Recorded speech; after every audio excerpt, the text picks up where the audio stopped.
What is going on, everybody? Thank you for watching Wild Fed Family. And if you watched my last video, I harvested my first doe of the Georgia archery season. Now, at the end of that video, I said I got a video coming for you because I have a heart and I have a liver. Well, this is that video, and today we are making some venison boudin. So let me show you what we're working with. Starting off, I have 1.5 pounds of bacon, I have 1 venison heart, I have 1 venison liver, and I have 4 pounds of cubed venison. Now all of this came from some of the shoulders and a little bit of the hindquarter, and that's it for the meats. So the first thing I'm going to do is go ahead and trim up this heart, and there's not a whole lot you need to do to it because a lot of it's going to break down, but you do want to get this fat off. And the reason you want to get the fat off is because the venison fat is kind of waxy. It doesn't have a good flavor, and yeah, it'll leave that sort of paraffin wax coating in your mouth, and you don't want that. So that's all of the fat off, all of the trimmings, artery connections. That's going to the dogs. This is going in the boudin.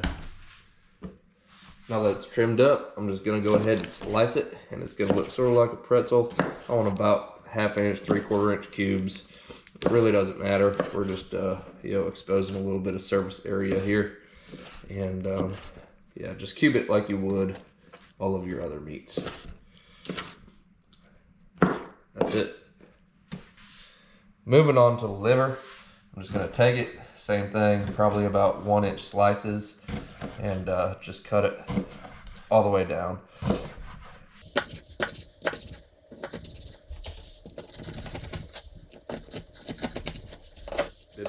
So the liver holds a decent amount of blood, so I'm gonna put this in a bowl, and I'm just gonna rinse it off and let all that blood leach out with a little bit of salt water brine.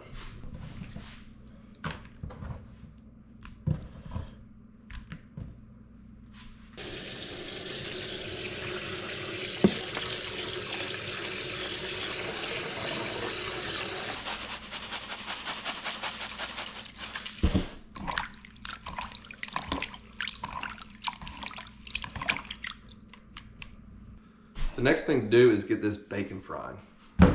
So venison is naturally lean, so you are going to want to add a decent amount of fat to this sausage, and that's where this bacon really helps out. So I'm just cutting it into 1 by 1 strips, and that's about it.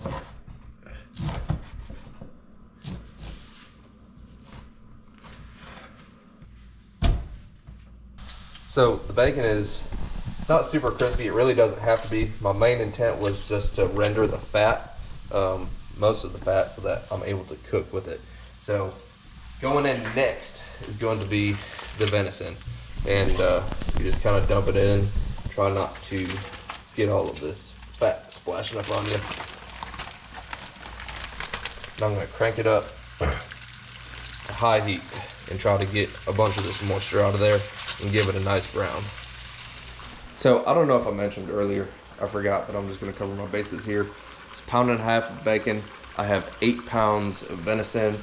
I have a liver and a heart. The liver is about 1.5 pounds and the heart is 1/2 pound.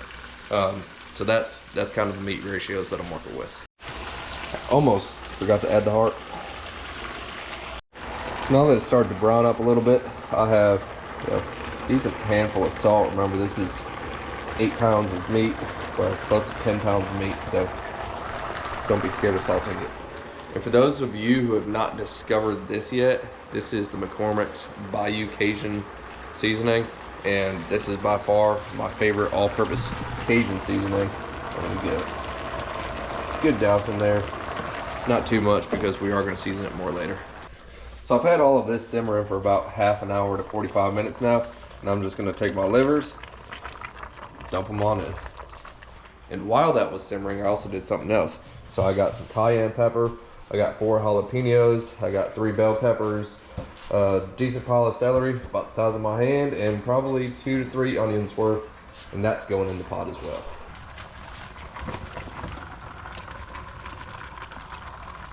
So that's it as far as now. I'm just gonna cover this thing up and let it simmer until all of the meat is fall apart tender. So we're here about 2 hours later, and this is kind of where we're at. All these chunks of meat start to fall apart, The vegetables have broken down. It's turned into a nice broth. And what I'm gonna do is just put a lid on this, stick it in the outside fridge, and let it cool down. The reason being, I want to separate the liquids from the fats. The fats I want to save, and the liquids are just bonus juices for tomorrow, and you'll see more of that. Well, here we are the next day, and I got everything ready to go, and we're about to make some sausages. So let me show you this first step. So this is what I cooked yesterday, and as you can see, there's a hard layer of fat on top, and that's exactly what I wanted because I want everything to make it into the sausage. Second is a food processor.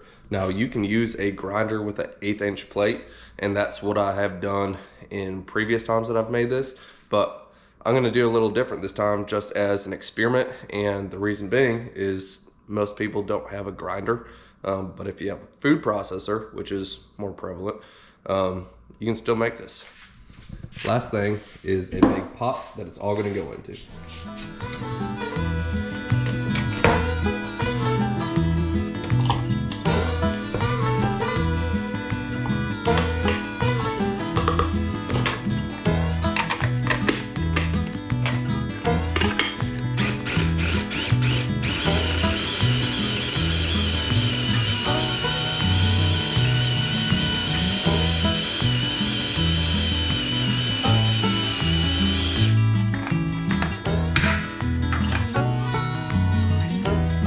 That right there is kind of what you're looking for, just like a pasty meat. From here, going straight into the pot. And I'll do it again. All right, so all of that has run through the food processor, and I'm actually a big fan of it. The emulsification that you get by doing that is fantastic, and I'm definitely gonna have to keep it in mind when I do stuff like hot dogs and bologna. But check this out. So there is it right now, and it's sort of like a tuna fish consistency. That's kind of what you're looking for. So let's move on. So right here, I have 4 teaspoons of everything. Now, in the middle, I got a little bit of salt, I got thyme, paprika, oregano, black pepper, and cayenne powder. So all of this is going straight into this pot. But that's not it. I have some fresh, wet ingredients. Now right here is about 2 cups of finely diced Italian parsley, roughly 2 cups of green onions, and you only want the green part. And then on the other side, I have a whole head of crushed garlic. So all of that is going in this pot too. And I'm just gonna kind of evenly distribute this. So that's it for the seasonings, meat, added vegetables, fresh stuff.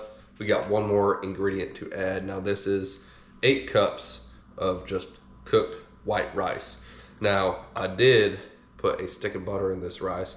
So you got an extra stick of butter infused into this sausage because butter makes everything taste better. So let's dump it in the pot. And that is our combination now. We just need to mix all of this up.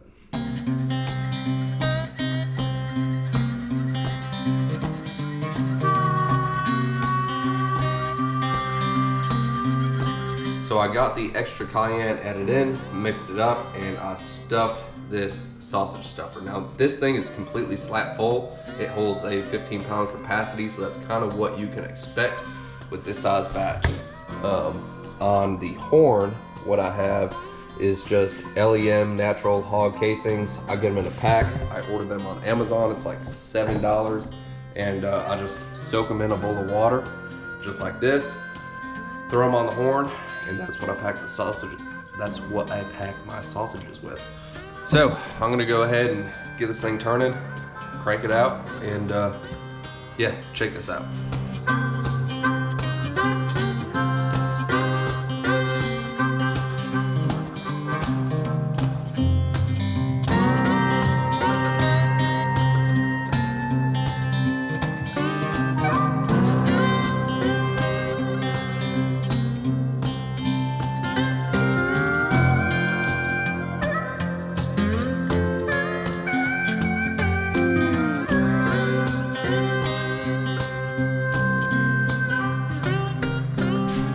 can link this up, and I'm not going to, because the way that I'm going to cook it is I'm gonna put it on the smoker at about 250 degrees, and I'm gonna let it slow smoke. So you gotta remember, all of this is pre-cooked except for the casing. So really you just heat up the casing, heat up the inside, and you're good to go. But I'm still gonna show you how to link it if you wanna do it that way.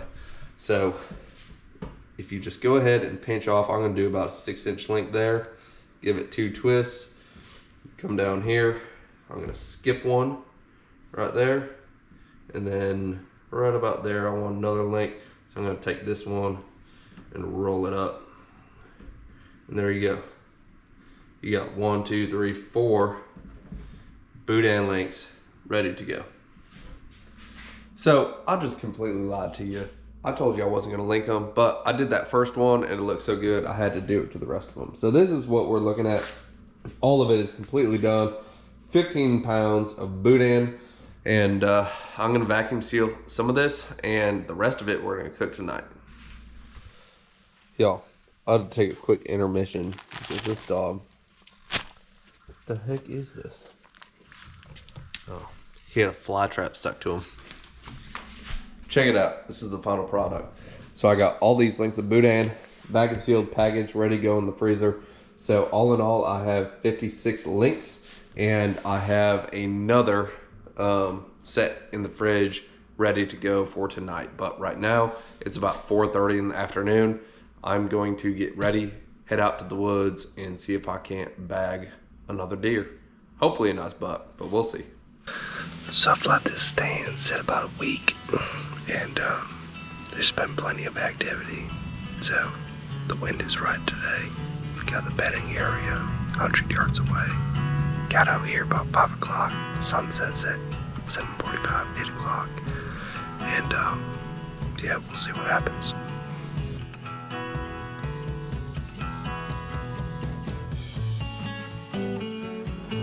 So what you saw is what happened. Whole lot of nothing. Let's go inside, make some boudin. So I just got in from the woods, and this boudin is ready to go. Now I put the Pit Boss smoker at 250 degrees. I'm gonna slide this rack in, go take a shower, go get cleaned up, and this stuff is gonna be ready to go when I get out. So I just went out to the smoker, pulled it all off. This boudin is done. Now, like I said earlier, it's fully cooked, but the casing is crispy.